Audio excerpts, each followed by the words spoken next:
So I just got back from the gym and I am absolutely starving. I just want to eat this. Where's the camera? Oh, there. Sorry.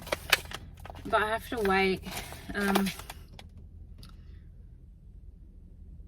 It's interesting. 1.5 grams of fat and rice. Like, you wouldn't really think that. I don't know if they're actually using real rice.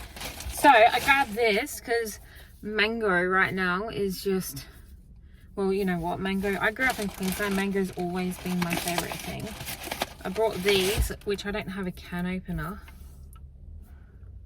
I cannot wait to just mung on them. But I got this,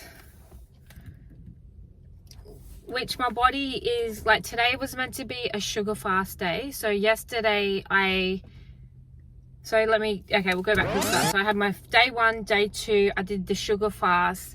Day 3, half the day sugar fast, and then the rest of day 3 I added in rice, proteins, did the stir fry sort of thing, which was beautiful. It was so nice. Day 4 was meant to be a sugar fast, but I was out all day, and so I think Sundays are just going to be like my random day. So because I went out, I really wanted this bruschetta pizza, which is like my absolute favorite. It's like I could eat it every day for a year straight, no joke, except it's like $18. So I'll put a picture here. If I have a picture, I'll put it here so you can see, but it's so delicious. I figured that because it's wood fired, it just has tomato, basil, red onion. It would have a little bit of olive oil and with the pesto. So I was thinking, you know, it wouldn't be too much. It'd definitely be under 30 grams. So I decided to eat that. And it was delicious. And then I wanted a hot drink. And then I thought, well, what can I drink for a hot drink? Lately, I've just been so off coffee. Like, I can't stand coffee. I don't like it at the moment. I like instant coffee. But other than that, like with the milk and the sweetener, but I don't drink that anymore. So usually I get a large chai latte, half strength, extra hot, because it's just so sweet. But then I thought, well, I'm doing this sweet thing. So I got a large chai latte, normal strength, extra hot with low fat milk, which meant it was under 1 gram of fat. So that was actually pretty good to be able to drink that. It wasn't as good as usual. Like, I'm not really a big sweet person. Like this morning I woke up late, had to go to a meeting and didn't have time to make anything to eat, and so I thought, okay, I just grabbed a packet of gummy bears and I ate the whole packet. Hence why I'm hungry. Went to the gym, did a workout. Again, I'm limited with what I can do with my workouts. I only did 4 exercises and I did like 8 reps in each exercise. That's super low weights, so hopefully I don't crash. I did do my eVolt scan and I'm about to show you. Every time I open these, they fall on me. So literally today, I don't care how many calories I eat. Like, if I overeat, I don't actually care.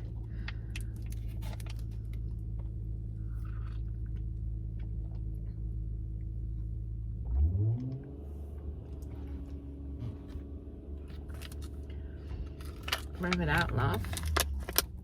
I think I need a can opener and a fork in my car. Do I have like I think I got chopsticks in here somewhere. I've got salt. Apparently salt, I'm meant to be adding salt to everything. Oh, that's a super glue I was looking for.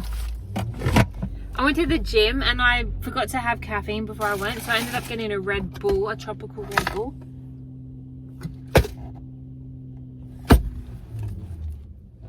Why is this lady revving her car?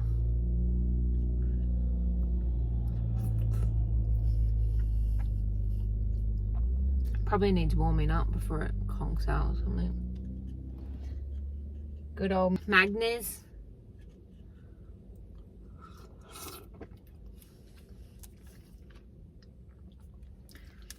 So this is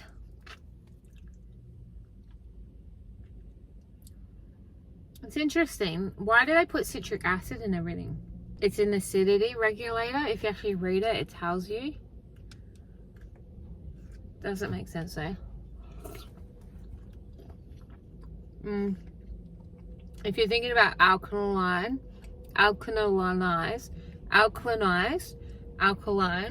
versus acidity,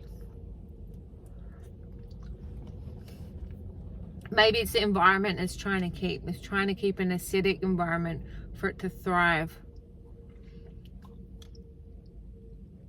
That's my science reasoning.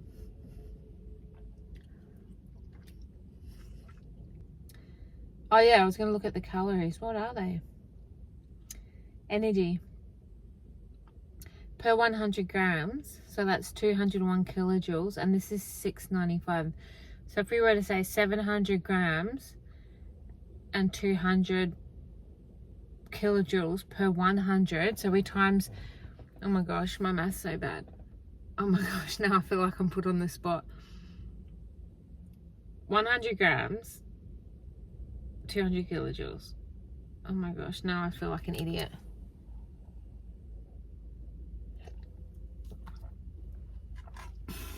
I'll just use my calculator when I get off this. No, you can do it. This is how I work things out. So I'm like 600 grams, 1, 2, 3, 4, 5, 6, and it was 200. So I'll be like 2, 4, 6, 8, 10, 12. So that's 1,200 kilojoules that I'm eating. How many calories is that? Okay, Siri's telling me 286. I don't know if that's actually correct. It doesn't feel like it's correct. How can eating this whole thing be 286 calories? Every time I drink, people get mad. Like, they actually get really mad. And I don't want to make you mad, but I'm going to give you an example.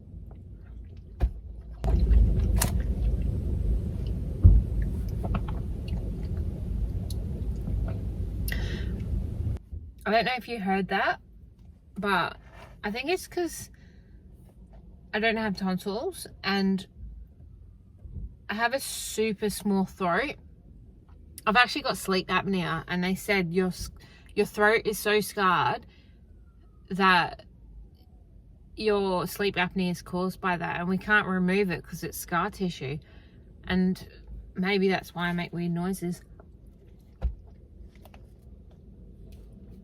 But the story behind that, oh my gosh, when I was 16, I had recurrent tonsillitis and it was so bad and I hated the doctor. I never wanted to go. One day I took a codeine, a Panadeine Forte, and it got stuck in my throat and it made me so sick, my stomach. It made me throw up everywhere. And I just, yeah, I don't know. I was so sick in bed one day. My mum ended up coming in and she's like, show me your throat. And I opened my throat and it was like that small because my whole tonsils were swollen. I had abscesses on my throat, and they rang up the hospital and they said, you need to take her into emergency. Get into emergency. They were so concerned that the tonsils were gonna close my airway and I wouldn't be able to breathe.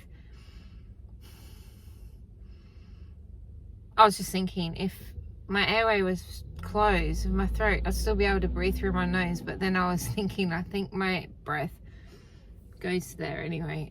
Sorry. Yeah, that's why they do the tracheotomy.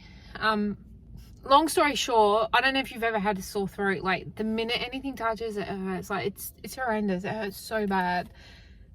They ended up taking me into emergency. They were giving me local anesthetic and I could still feel everything, and I'm freaking out, crying my eyes out. All I remember was the whole perimeter of the bed. There were doctors, there were surgeons, there were nurses. My mum was there, my auntie was there. I'm crying, I've got tears pouring down my face.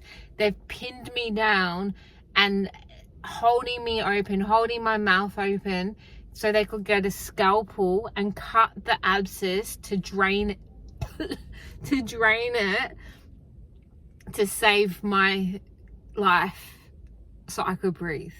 Now, when I think about that, I remember looking at, I think it was mum auntie at the feet, and I was just looking at her like, it was torture.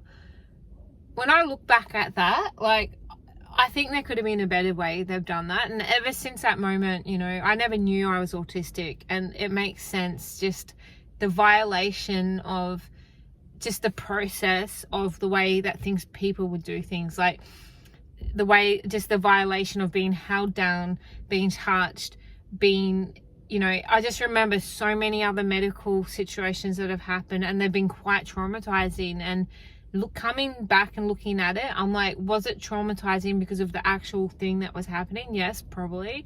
But it was also like a whole other layer of traumatizing because I was autistic and I didn't know. And it was like I was violated, like my space was violated.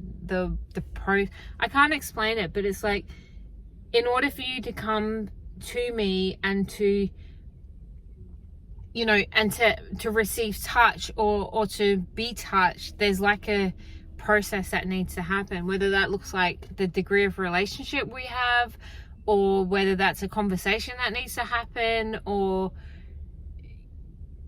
you know, otherwise it's super intense. I either get super frustrated, super anxious, and really